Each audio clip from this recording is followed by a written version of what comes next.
요한복음 18장 12절부터는 이제 예수님이 자신을 잡으러 온 사람들에게 결박되어서 안나스에게로 신문을 받는 그런 내용입니다.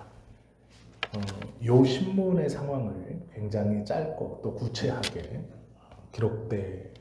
기록하고 있는데요. 우리가 단순히 예수님께서 잡히시던 상황, 그리고 신문을 당하시던 상황을 알고 있다고 생각하지만 정확히 오늘 본문은 어떤 일이 있었는가에 대해서 이야기하죠.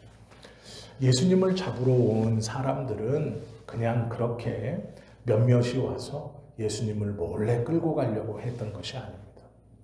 로마의 천부장이 통솔하는 최소한 480명에서 많으면 600명의 로마 정규군 병사들과 또 성전을 경비하던 성전 경비대의 일부가 함께 와서 예수 공동체를 둘러싸고 그 예수님을 잡아가기 위해 아무리 적어도 600명 이상, 많으면 900명에서 1000명 가까운 병사들이 검과 횃불을 들고 둘러싸 그 산을 완전히 에워싼 다음 가룟 유다를 위시한 이 대제사장의 종들이 앞장서서 예수님을 잡으려고 왔습니다.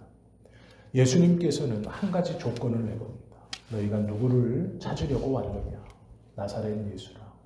내가 그니 나를 잡고 이들을 다 풀어주어라. 이들은 12명의 제자들만을 뜻하는 것이 아니고요. 그 밤 그 저녁에 예수 공동체를 쫓아 그 산 위에 올라와 있던 많은 사람들을 뜻합니다. 그 모든 사람들을 다 풀어주어라. 내가 너희들이 찾는 사람이다. 나를 잡으면 되는 것 아니냐. 그리고 그렇게 말씀하신 이유는 하나님께서 내게 준 단 한 사람도 내가 잃어버리지 않기 위해서다. 성경은 기록하고 있습니다. 예수님을 끌고 가는데 자, 앞장서 가십시오. 이렇게 가는 게 아니에요. 결박했어요. 도망치지 못하도록 꽁꽁 밧줄로 묶어서 그 밧줄의 한쪽 끝을 잡고 반 끌려가듯이 이렇게 끌고 가시는 거예요. 그런데 어디로 갔느냐? 안나스에게로 끌고 갔습니다. 이 예수님을 잡았어요. 자, 잡은 것까지는 그렇게 할 수 있습니다. 그런데 문제가 뭐냐면 요한은요, 안나스에게 먼저 끌려갔다 이렇게 말합니다. 안나스가 누구냐면 예수님이 잡히시던 그 해의 대제사장이 누구냐면 가야바입니다. 요 가야바의 장인이 안나스예요. 그러니까 요 안나스는 전때의 대제사장입니다.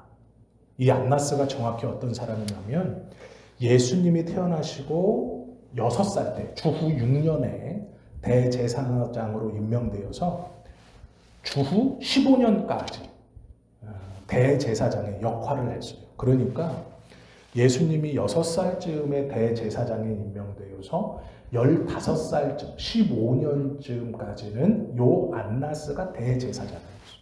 그리고 나서 요 안나스가 물러나고 그 다음에 누가 대제사장이 됐느냐? 자신의 사위, 즉 자기의 딸하고 결혼한 대제사장 가야바가 로마에 의해서 대제사장으로 임명되었습니다. 그러니까 전때 대제사장인데 지금 대제사장이 자기 사위예요. 그러니까 이 마쿠 실세입니다. 이 종교적으로 말하면 뒤에 있는 마쿠 실세가 바로 이 안나스예요.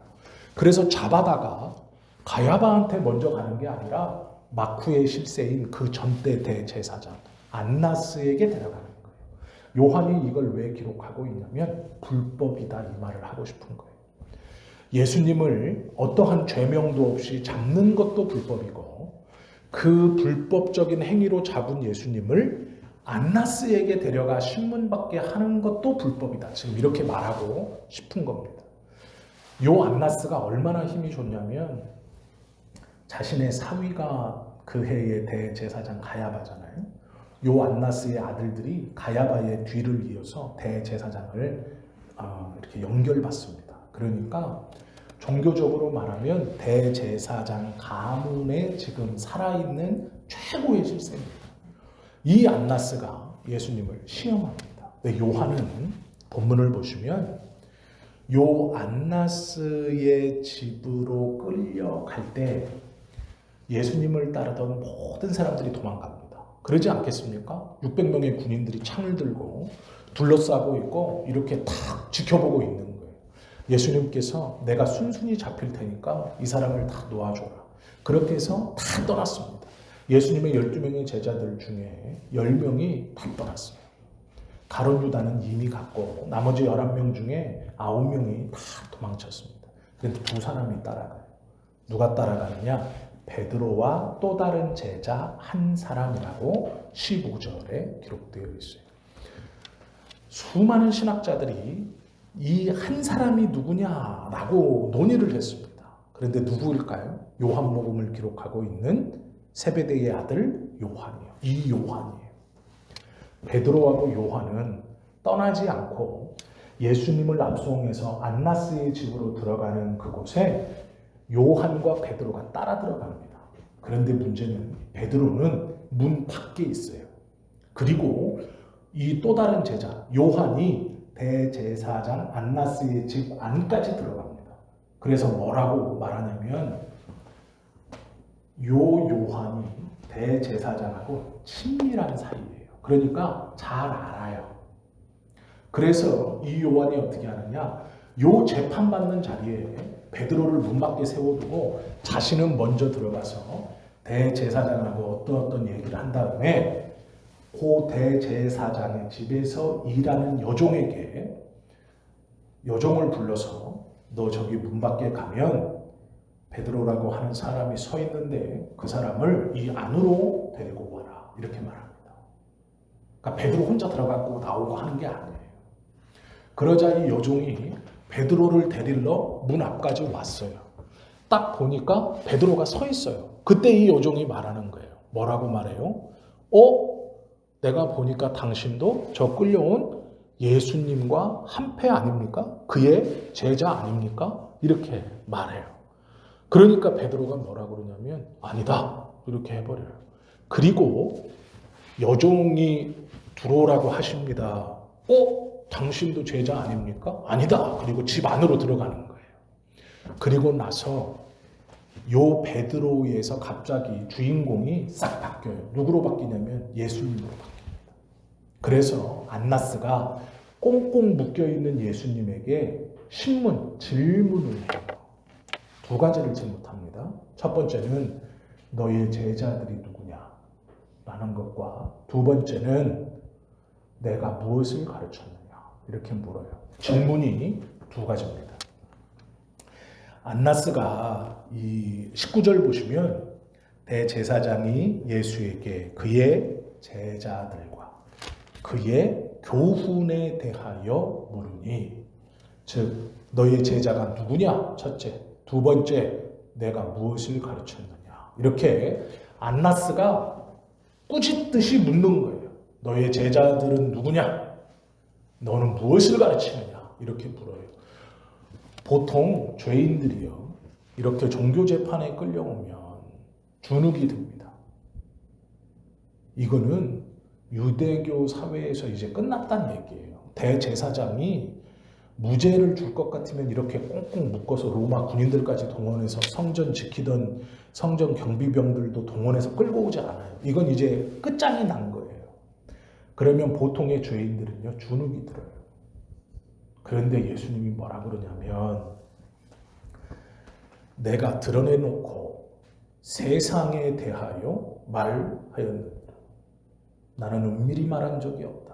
회당에서 많은 사람 앞에서 공공장소에서 내가 말하였으니 내가 무슨 말 하였는지 궁금하다면 그들에게 물어라. 그러니까 그 얘기를 옆에서 듣고 있던 대제사장의 하인 하나가 예수님을 팍 칩니다.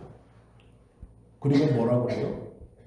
이게 무슨 제사장한테 이렇게 대들어 죄인 주제에 당당하게 이런 하고 팍 때립니다.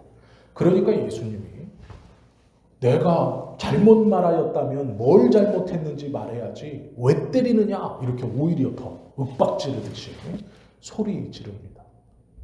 이렇게 긴박한 상황에서 화면이 또 바뀌어요. 뭘로 바뀝니까? 아랫사람들하고 불쬐고 있던 베드로로 다시 돌아와요.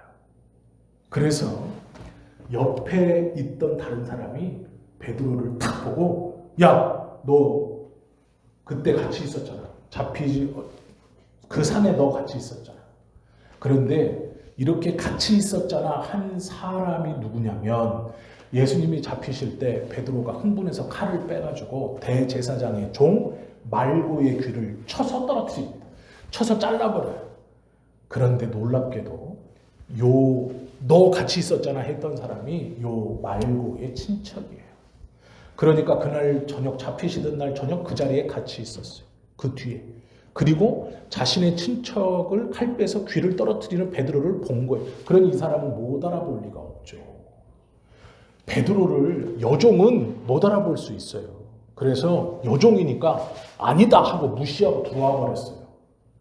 도망칠 수는 없고 안으로 들어왔어요.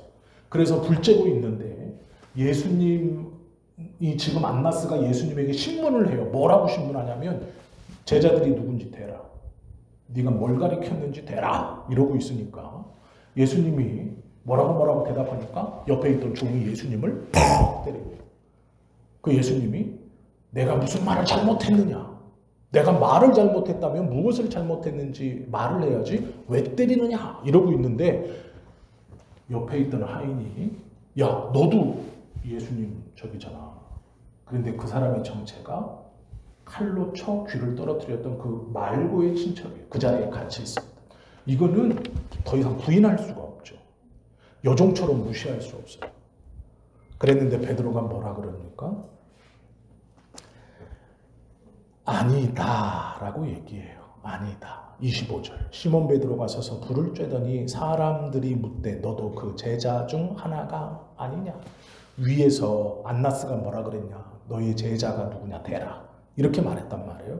그랬는데 그 일이 있은 직후에 사람들이 베드로를 보고 너도 그 제자 중 하나가 아니냐? 베드로가 부인하여 이르되 나는 아니라. 그러면 나는 아니라라고 하면 누가 있어요 지금 이 자리에. 누가 같이 있는 거예요. 나는 아니다. 그럼 누구는 기예요? 요한은 기예요. 그러니까 이 말을 잘 들어보세요. 베드로가 지금 겁을 먹었습니다. 들어오긴 했어요. 자기 스승인 예수님을 따라 안나스 대제사장들. 이게요 운동장처럼 오픈되어 있는 장소가 아닙니다. 문이 있고 그 문을 지키는 병사들도 있고 아무나 안 들여보내줘요. 대제사장의 집. 특별히 지금은 어떤 일이 벌어지고 있느냐? 로마의 군인, 천부장과 군인들이 압송해온 예수를 심문하고 있는 상황이에요. 아무나 그 문을 들어갔다 나왔다 할 수 있는 게 아니에요.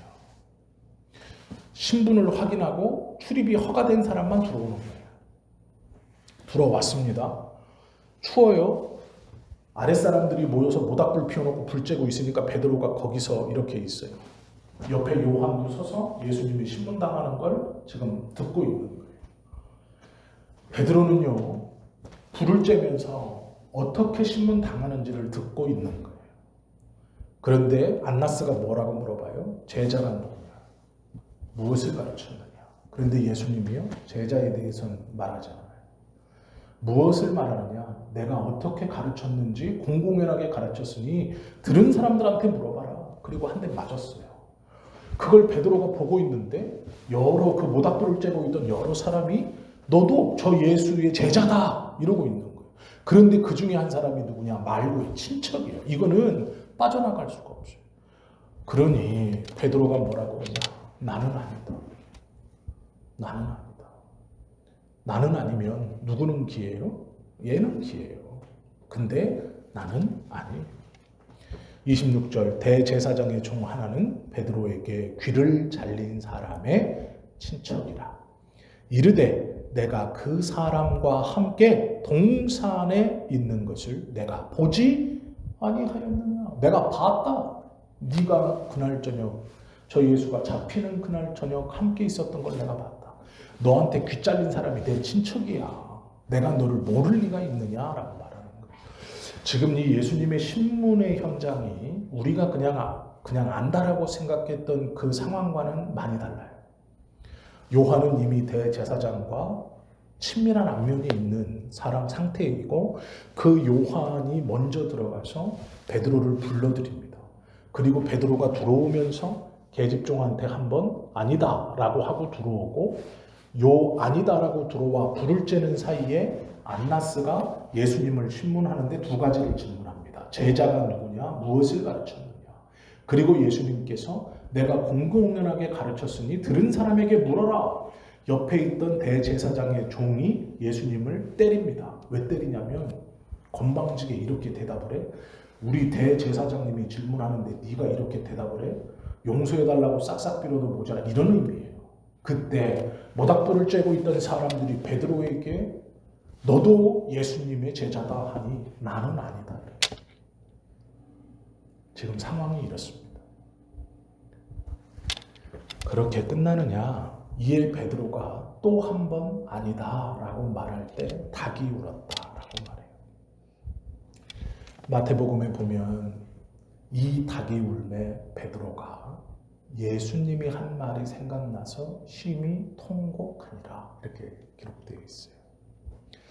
우리가 알고 있었던 요 예수님께서 심판받고 제사장 앞에 가 신문받는 요 첫 번째 안나스 대제사장 앞에 가는 요것이 우리가 그냥 알고 있는 그런 일이 아니에요. 굉장히 자세하고 굉장히 이 시간순으로 증거하고 있어요. 특별히 요한은요, 베드로의 부인과 예수님의 신문, 베드로의 부인 이걸 샌드위치처럼 이렇게 하고 있어요. 다른 복음서를 보시면 이렇게 안 돼 있습니다. 어떻게 돼 있냐면 부인, 신문 이렇게 돼 있어요. 그냥 예수님의 베드로의 부인은 부인으로 나오고 요 예수님의 신문은 신문으로 이 두 가지 사건으로 기록하고 있어요. 떨어뜨렸어요. 그런데 요한은요 이걸 하나로 묶어놨어요. 그래서 신문 당하심을 중간에 넣어놨어요. 예수님의 부인, 베드로의 부인 가운데 신문 당하심을 넣어놨어요. 베드로의 부인, 예수님의 신문, 베드로의 부인 이렇게 넣어놓은 거예요. 왜 그러냐면 이 사건을 지금 하나로 설명합니다. 왜 그러느냐? 예수님은 17장에서 십자가는 승리라고 가르쳤습니다. 오해하지 마라. 십자가에 달리는 것은 하나님께 저주받은 것이 아니다. 오해하지 마라. 십자가에 달리는 것은 애매히 고난받는 것도 아니다. 부끄러워하지 마라. 십자가에 달리는 것이 승리이고 하나님께서 나에게 주신 너희들을 살리는 길이다. 너희뿐만 아니라 모든 사람을 살리는 길이다. 그러므로 나는 십자가를 부끄러워하지 않고 성큼성큼 간다. 너희도 나중에 이 십자가를 지어야 한다. 라고 가르쳤어요. 요한은요, 승리의 십자가를 예수님이 가르쳤다라고 강조합니다. 지금도 보면 천부장이 이끄는 로마의 군대 정규군이 예수님을 결박했습니다. 꼼짝 못하게 밧줄로 꽁꽁 묶었다는 얘기예요. 그래서 끌려왔습니다. 안나스 앞에 왔는데 예수님이 주눅들지 않아요. 무엇을 묻고 무엇을 대답함에 있어서 주눅들지 않습니다. 그런데 베드로는요, 겁을 먹었어요. 죽을 것 같아. 저 예수님이 죽을 것 같아. 힘이 없어요. 저항도 없어요. 저 안나스는 권력을 갖고 있고 힘을 갖고 있고 예수님의 생사여탈권을 결정하는 사람이에요. 그뿐 아니에요. 그 안나스가 예수님을 잡아다가 제일 처음 묻는 게 뭐예요? 제자들이 누구냐라는 거예요. 베드로의 입장에서는 심장이 덜컥 내려앉는 거예요. 제자들이 누구냐를 왜 찾지? 당연히 죽이려고 찾는 거죠. 이것이 베드로의 상황 인식이에요. 예수님은 계속해서 십자가가 승리의 길이고 내가 그 길을 간다라고 말씀하시고 신문에 있어서도 당당한데 그 이야기를 계속 들었던 수제자라고 말했던 베드로가 겁을 먹고 여종이 너도 저 예수님의 제자지? 아니다 하고 들어와서 나는 아니다. 나는 아니다. 이렇게 얘기하는 거예요. 이렇게 하고 끝났으면요. 소망이 없는 거예요. 그냥 베드로는 아무런 소망이 없어요. 가룟 유다나 베드로나 똑같은 실패자입니다. 이렇게 끝났어요. 그런데 놀라운 일이 하나 벌어져요. 그 시간에 닭이 울어요. 꼬끼요, 꼬꼬대 하고 닭이 울어요. 그런데 문제는 의당 새벽이 오면 우는 것 같은 이 닭 울음소리가 베드로를 깨어나게 해요. 겁먹었던 베드로의 마음에 예수님의 말씀을 생각나게 해요. 그럼 이 닭 울음소리는요, 매일 그 시간에 새벽에 우는 닭 울음소리지만 예수님이 잡히시고 안나스의 뜰에서 신문 받으시던 그날 우는 닭 울음소리는 어제에 울었던 닭이 그냥 그 시간에 우는 소리인데 요날의 닭 울음소리는 다른 거예요. 다음 날에도 닭이 울었을 거예요. 그런데 이날, 이 시간 베드로의 요 부인 이후에 운 닭 울음소리는 다른 거예요. 뭐가 다릅니까? 이것이 베드로에게 회개의 기회를 주는 하나님의 은혜의 방법이에요. 겁을 먹었던 베드로가 예수님을 3번 부인했을 때 새벽마다 울던 닭이 울었어요. 그런데 그 매일 울던 닭 울음소리가 그날 베드로에게 예수님의 하신 말씀을 생각나게 하는 울음소리. 이게 중요합니다. 18장 27절까지 제일 중요한 한 구절이 뭐냐? 곧 닭이 울더라. 이게 제일 중요한 구절이에요. 예수님이 말씀하신 말씀보다 더 중요한 구절이에요. 곧 닭이 울더라. 왜요? 매일 우는 닭 울음소리가 아니고 그날 이 닭 울음소리는 베드로를 회개케 하는 닭 울음소리. 하나님의 은혜와 하나님의 사랑이 베드로에게 끊이지 않고 있다라는 도구의 닭 울음소리예요. 그래서 이게 중요해요. 그러면요, 우리에게는 베드로는 지금 어떤 상황이냐면요, 십자가의 길을 당당하게 걸어가신 예수님의 모습과 그 십자가의 길을 걸어가시는 예수님을 뒤따르는 베드로가 환경과 여건과 사람들의 질문, 자기의 느낌과 생각에 따라 겁을 먹었어요. 그래서 지금 어떻게 하고 있느냐? 구원에서 이탈되고 있는 거예요. 부인하고 있잖아요. 너도 예수님의 제자지? 아니다. 나는 아니다. 부인하고 있어요. 하나님의 구원, 예수님의 구원에서 지금 베드로가 이탈하고 있어요. 떨어지려고 하고 있습니다. 그런데 닭이 울어요. 그래서 어떻게 하느냐? 다시 붙여놓는 거예요. 이탈하려고 하는 베드로를 붙잡아 주는 것이 닭 울음소리예요. 이게 왜 중요하느냐? 우리도 똑같으니까요. 우리도 내 생각, 내 상황, 내 판단, 내가 보는 것, 내가 듣는 것에 따라 하나님의 은혜와 구원에서 이탈될 때가 있어요. 죄 가운데로 나갈 때가 있어요. 유혹을 받아 그 길에서 벗어나려고 할 때가 있어요. 그때 하나님이요, 닭 울음소리를 우리에게 들려줘요. 그게 무엇입니까?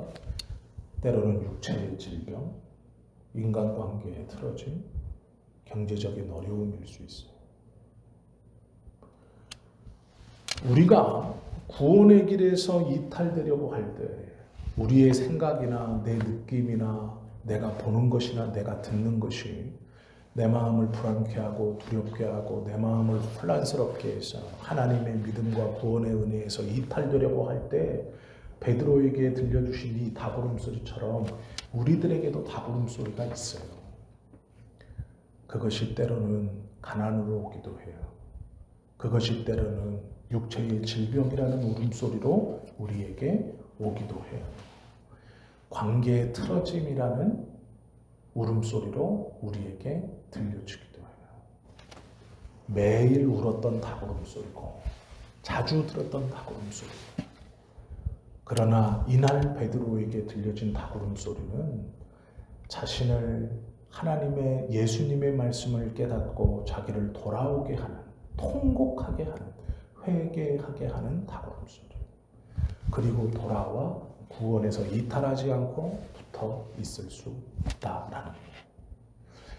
우리에게 하나님께서 닭 울음소리를 들려주신다라는 것, 우리와 너무 가까이 있는 어떤 것, 매일매일 일어나는 일인 것 같고 매일매일 들려지는 말인 것 같고 매일매일 나와 가까이 있는 것 같지만 그것이 믿음의 눈으로 가만히 보면 하나님께서 우리에게 들려주시는 닭울음 소리일 수 있어요.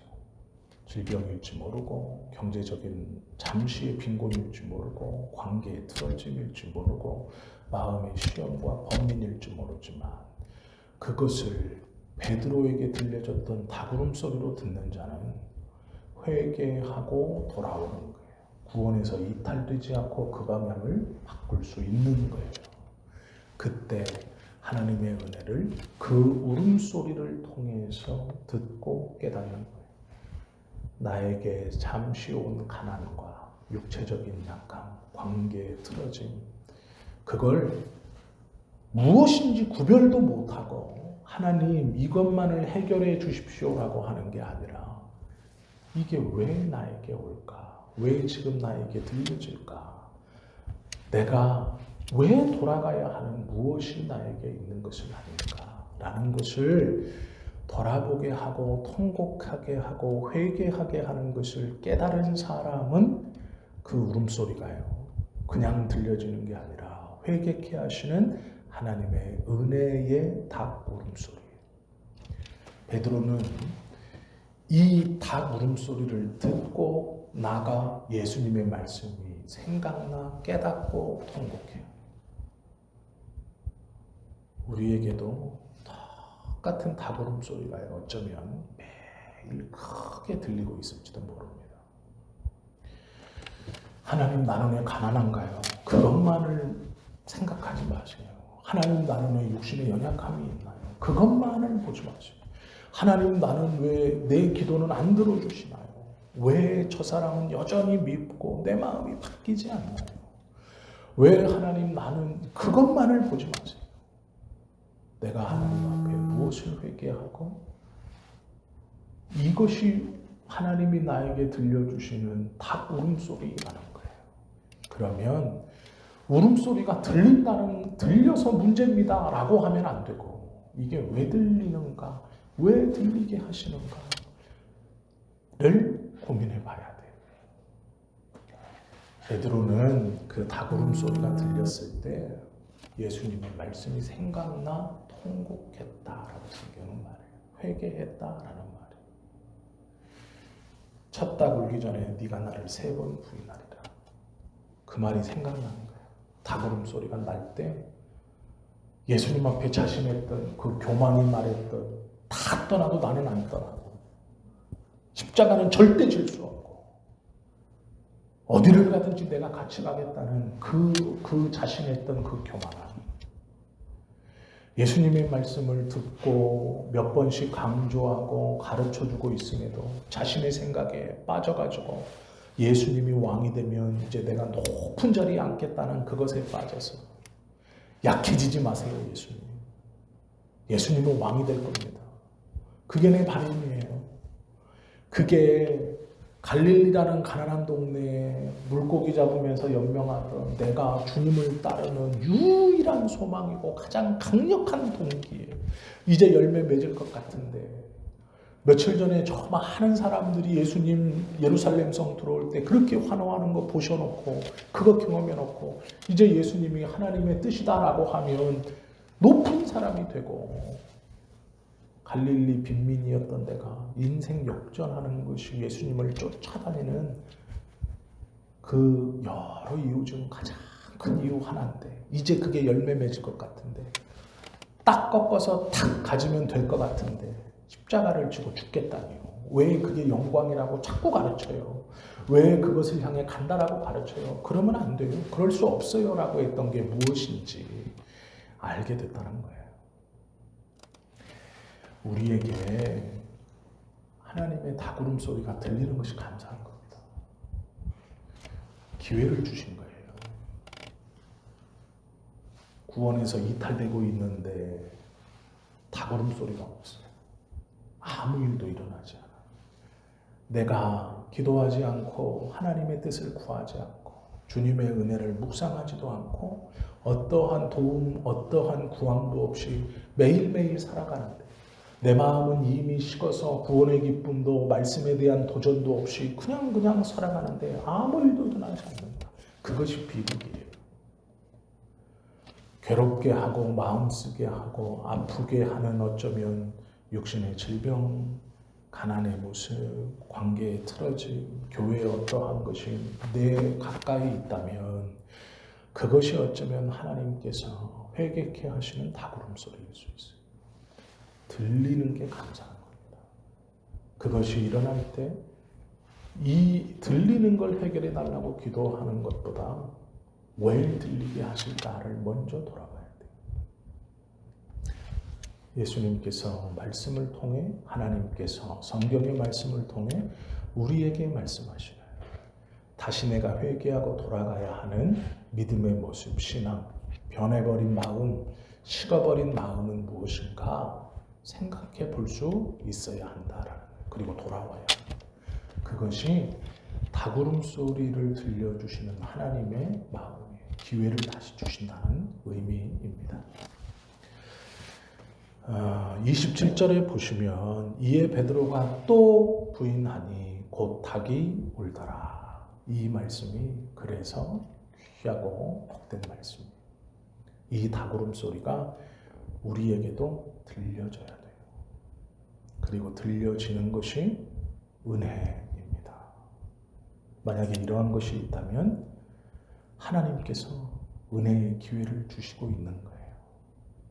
얼른 반응하실 때, 얼른 회개하시고 그 마음의 회복을 위해서 엇나가 버린 구원에서 은혜에서 이탈하고 있는 이 잘못된 것에 대해서 환경과 여건만을 바라보고 하나님을 바라보지 못하고 자포자기했던 것에서 빨리 돌아오는 거예요.